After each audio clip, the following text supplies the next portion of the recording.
Good morning everybody and welcome to Golf Drills for the Lounge number 3.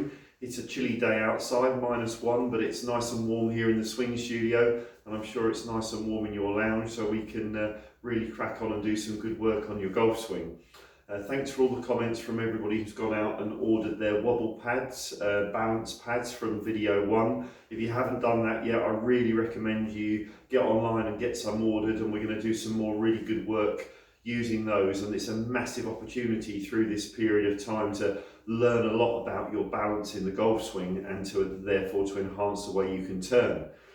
I've also had a few comments from video 2 yesterday, people who have already added the hamstring stretch into their stretching routines they do every day, and that they could feel the difference, how it loosened up their back, enabling them to set better golf posture, ready to create more space to turn. So that's brilliant news, well done. So today I'm going to be talking about something which is probably one of the most misunderstood areas of the golf swing, and that is how you use your wrists in the golf swing. And I'm also going to give you a great drill which can help you to keep training your hands and wrists indoors in a way you can do it even if you've got low ceilings. You're going to be able to do this drill, and it's also going to help you to really understand how the wrists work in the golf swing and help to develop a better coiled backswing. So let's talk about this wrist action. The first thing you need to do is you need to make sure that your left hand grip is correct, so that it is underneath the back pad of your left hand and underneath your left thumb. So I bring that in closer under here so that I can actually let go with the back 3 fingers of my left hand, and you can see the club sits underneath that back pad of my left hand. When the left hand grips like this, your wrist can hinge freely.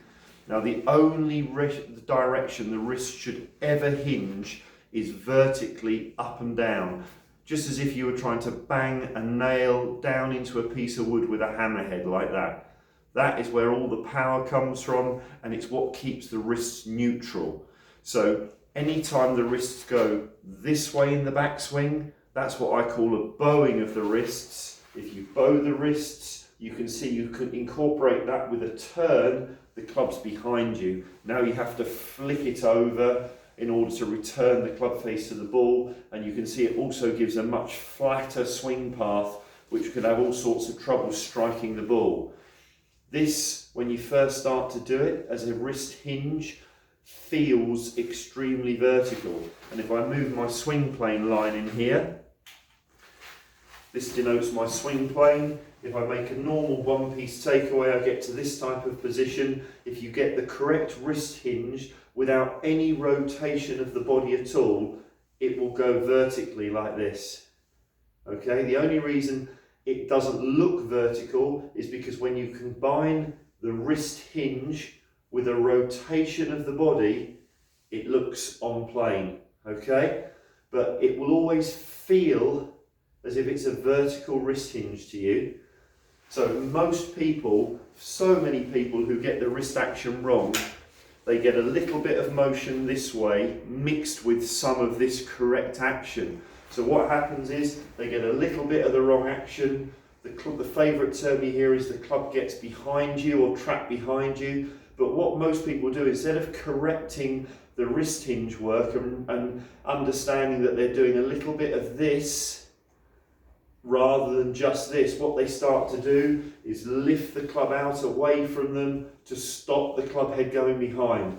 This causes all sorts of problems with lifting instead of lack of powerful rotation. And lots of people I coach are scared to get this powerful rotation of the body in the backswing because they think it gets the club behind them. But it's not the body that's causing that problem, it's the wrists. So, simple drill you can do at home, okay, is to literally in slow motion at home make your one-piece takeaway. You can do this in front of a reflection in a window in the lounge or in a mirror if you want to, and then from here you can literally just practice getting that vertical wrist hinge, but as you do it you're going to really make sure that this forearm stays extended and stretched so that you don't bend the elbow at the same time. Now if you keep your secure grip pressure points under the back pad of your left hand and under your left thumb, so that stays secure. You are going to feel, lots of you, a really big stretch in the underside of your left forearm.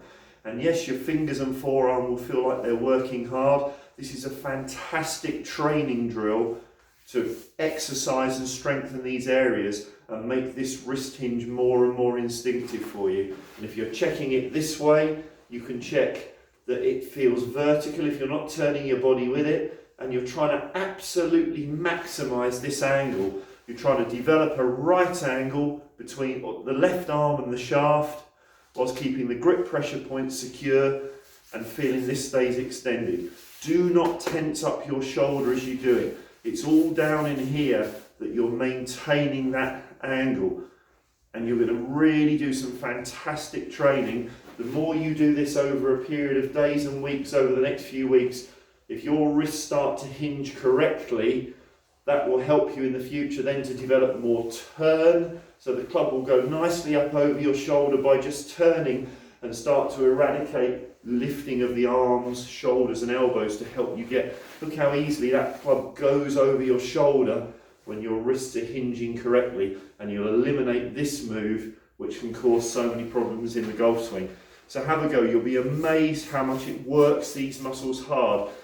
But you can see, you can easily do this without needing a high ceiling, just to exercise these golfing muscles. So have fun, do some work on that, and I'll look forward to seeing it. It's Friday today, so I'll see you on Monday.